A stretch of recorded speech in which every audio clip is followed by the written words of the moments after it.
नमस्कार प्रिय छात्रों, आज हम इस वीडियो में आपके लिए कक्षा 10 के गणित विषय के अभ्यास 1.3 के सभी प्रश्नों का हल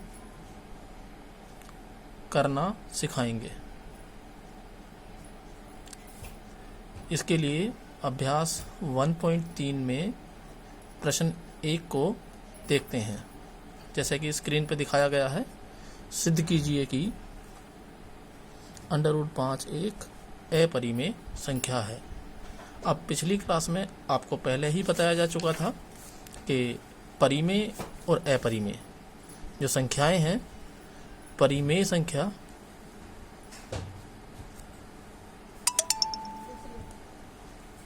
संख्याएं जिन संख्याओं को P/Q के रूप में लिखा जा सकता है। P और Q जो हैं वो पूर्णांक होते हैं, धन पूर्णांक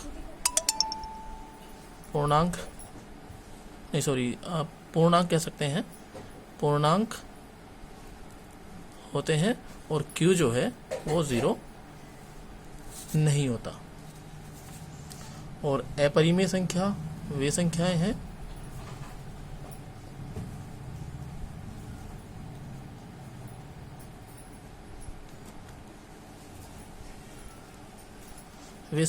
जिन्हें P/Q के रूप में नहीं लिखा जा सकता।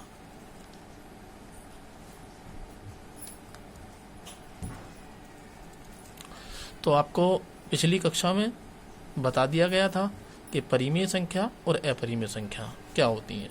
परिमेय संख्या वे होती हैं जिन्हें P/Q के रूप में लिखा जा सकता है, जिसमें P और Q दोनों ही पूर्णांक होते हैं।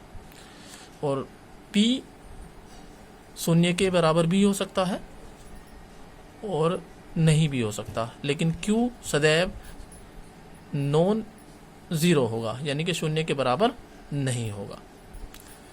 अब दूसरी बात आती है अपरिमेय संख्या। अपरिमेय संख्या वे संख्याएं होती हैं जिन्हें P/Q के रूप में नहीं लिखा जा सकता।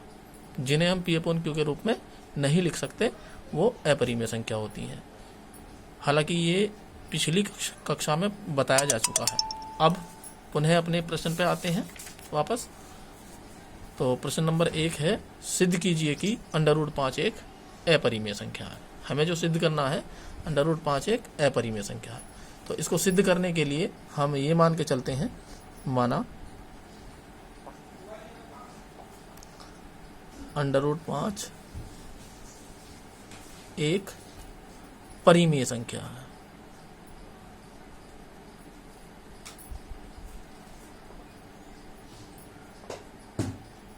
√5 जो है परिमेय संख्या है। यदि √5 जो है परिमेय संख्या है, तो परिमेय संख्या को अभी थोड़ी देर पहले बताया कि परिमेय संख्या जो है जिन्हें हम P/Q के रूप में लिख सकते हैं वो परिमेय संख्या होती हैं। तो इसलिए √5 को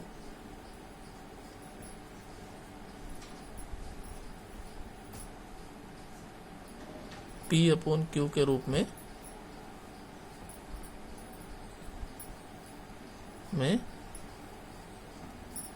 लिखा जा सकता है।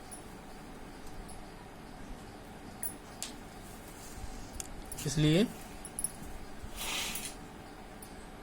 √5 बराबर P/Q, जहां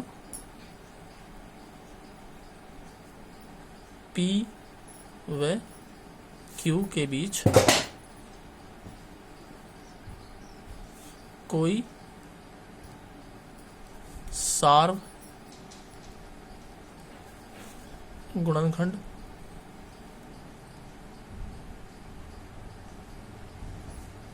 नहीं है।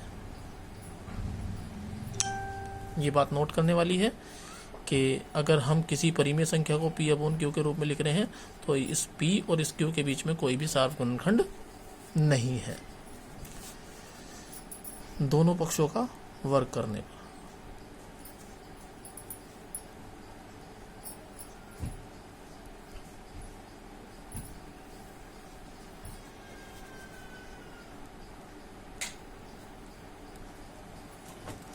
तो अंडर रूट 5 का वर्ग किया जाएगा, तो अंडर रूट 5 का square is equal to p का स्क्वायर अपॉन क्यू का स्क्वायर। तो 5 का जो स्क्वायर है, अंडर रूट 5 का स्क्वायर 5 हो जाएगा, is equal to p square upon q square.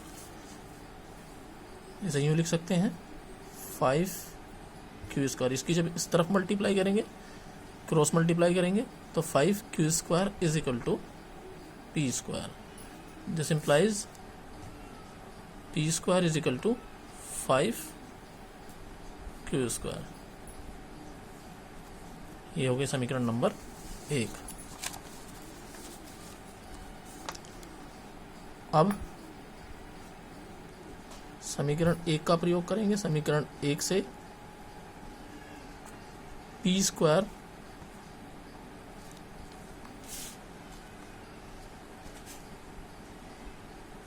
पाँच से विभाज्य है,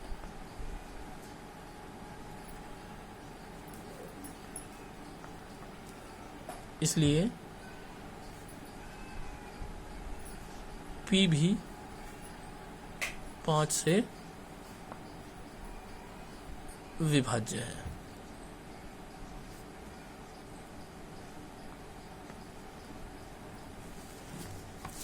इसे समीकरण आप 2 मान लेंगे।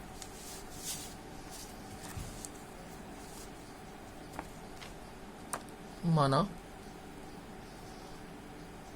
P is equal to 5R। समीकरण 1 से ये जो P is equal to 5R जो है, उसका मान हम समीकरण 1 में यहाँ पर रख देंगे। 5R का square is equal to 5 q का स्क्वायर।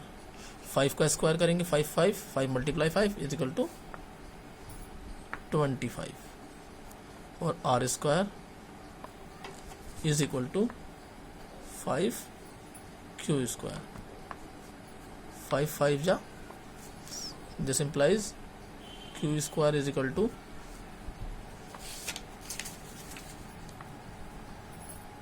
क्यू स्क्वायर बचेगा यहाँ पे, और यहाँ पे 5R स्क्वायर। पुनः क्यू स्क्वायर 5 से विभाज्य है,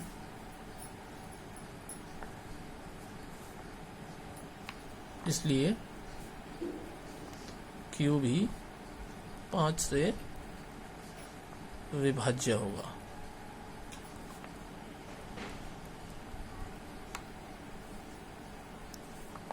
अतः इसे समीकरण 3 मान लेंगे। समीकरण 2 व 3 से स्पष्ट होता है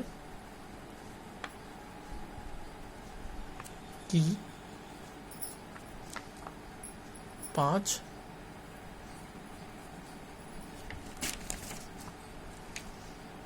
P व Q का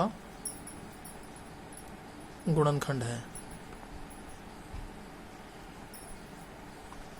परंतु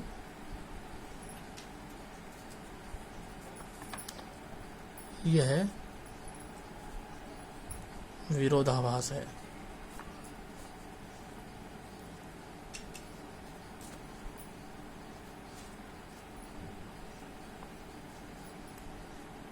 क्योंकि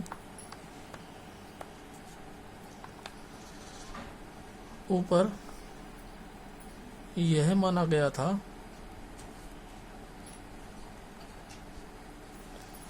कि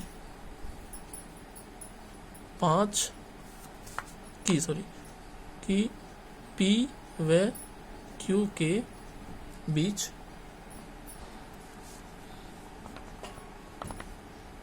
कोई सार गुणनखंड नहीं है। अतः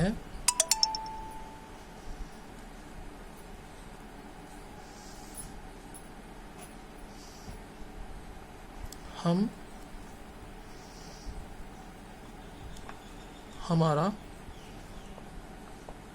यह मानना कि √5 एक परिमेय संख्या है गलत है।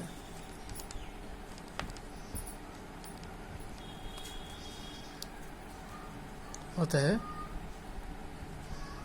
√5 एक अपरिमेय संख्या है।